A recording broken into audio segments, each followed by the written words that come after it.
Going to bring on your next act. Are you ready for your next act? Yeah! Please go on for George Overington. Yay! Go on, George.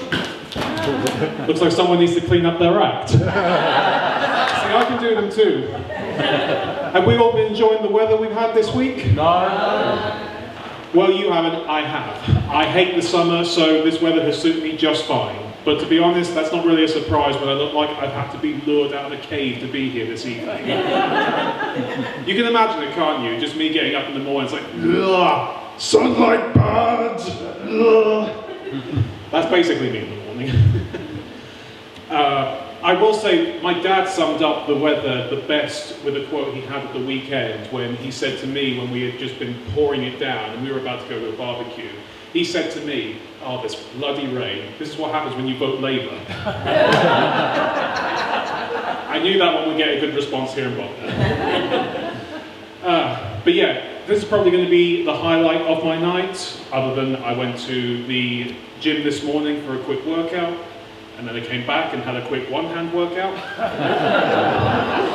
I was actually asked not to say that joke when I came on, and you know, the first two guys had jokes about sperm, so you're like, sod it, I'm just going to do it. And you all laughed, so thank you very much for validating that. No. But yeah. One thing I should say before we go ahead, I don't know if any of you have noticed it, it has cleared up, but this wound on my nose, I should probably just address that. I could make up some interesting story about how I got it, saying like, oh, I was in the pub watching the Euro, some guy whacked me around the face with a bar stool, I got him from behind with a beer bottle. No, I got this from exfoliating too hard in the bath. A sentence that does not have one manly word in it. I mean, hard almost is, but it's then a bit emasculated when you're between exfoliating and bath. And I've all given you a bit of an identity crisis now, because I probably got on here and you guys thought, blimey, the bouncer's a bit keen, isn't he? And then I started speaking, and then you were probably like, that was not the voice I was expecting him to have. And then I'd start talking about having baths, and you were probably just thinking, who the hell is this guy? Is he like some sort of combination of 3 different people mixed into one? Which certainly got the size for it, so yeah. But yeah, I'm from Littlehampton. Anyone else from Littlehampton? No? In all honesty, there probably are some people from Littlehampton here, they're just too embarrassed to admit it. I want to mention I'm from there, no. Although Littlehampton's gotten a bit more of a rep recently with that movie that came out a few months ago, Wicked Little Letters. Anyone hear of that? Yeah. Yeah? So, just to fill in for those who didn't see it, it's a somewhat true event story about an actual event that happened in Littlehampton in the 1920s, which, looking at some of our audience here, I'm sure some of them can probably retell it to us from a point of view. But she's liking that, thank you very much. But yeah, it was a situation about a woman who in the movie is played by Olivia Colman, who basically sent obscene letters to everyone around the town, and it became a national issue. And I find that ironic, considering that nowadays in Littlehampton, most people who live there probably don't even know how to send a letter. They see a postbox and they just think it's another thing to put their dog poo into. Which, at the very least, that's better than just leaving them on the street. But at the very least, it does make it more of a challenge and fun to walk down the street, to keep your nice white shoes clean. But yeah, it was about Littlehampton, but only about 5 seconds of it was actually filmed in Littlehampton. The rest of it was filmed in Arundel or Worthing. And I find that ironic, to be honest, that just some maybe middle-class, very sheltered guy just out of film school was like, we're going to do a movie about Littlehampton, but God forbid we're actually going to go there. Okay, I don't want to get stabbed. Let's go to Arundel instead, it's much nicer. Which, to be fair, Arundel is much nicer because it's not Littlehampton. It's also not on the coast, so they cheated a little bit on that one. Although they made up for that with Worthing, although by my same logic, it does make me wonder, why did they film in Worthing? It's even scummier than Littlehampton. I know that there are some people from Worthing in here tonight, so feel free to get up the torches and pitchforks once we're out of here. But just to clarify and kind of give some evidence to my point here, not too long ago, when I was briefly working as a taxi driver, I had to drive around a cocaine addict and her dealer all night long. and the tight gits wouldn't share. It's just sort of like, can I have some? It's mine.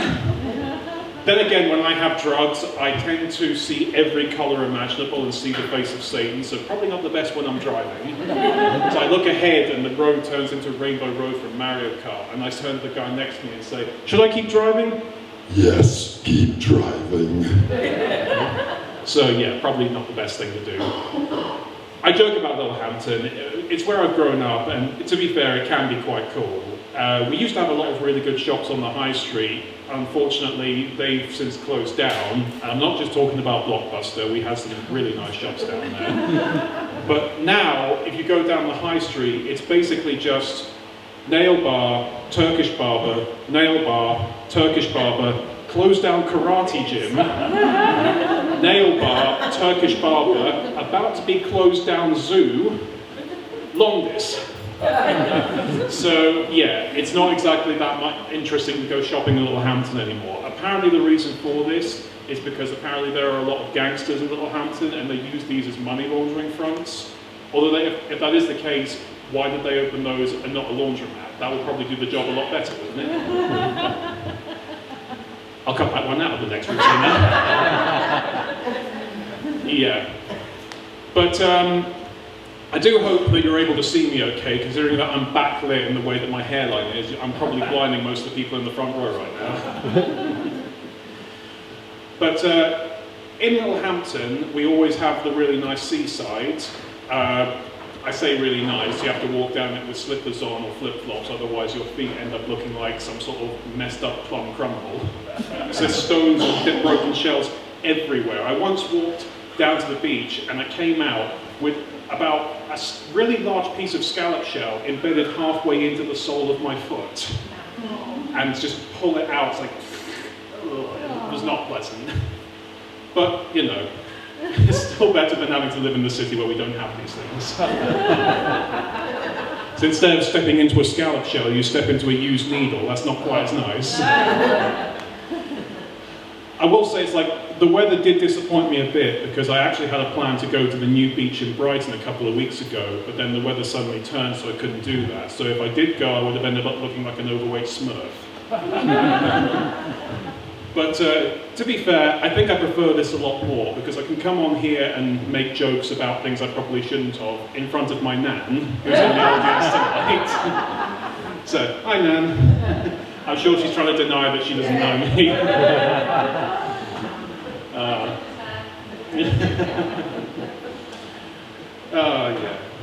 But I'm going to close off, just because I can't remember the rest of my routine, with saying that I'm just going to go out and have a cigarette. And they say every cigarette takes 5 minutes off your life, but considering what I've just been through, it's a shame you can't pick which 5 minutes.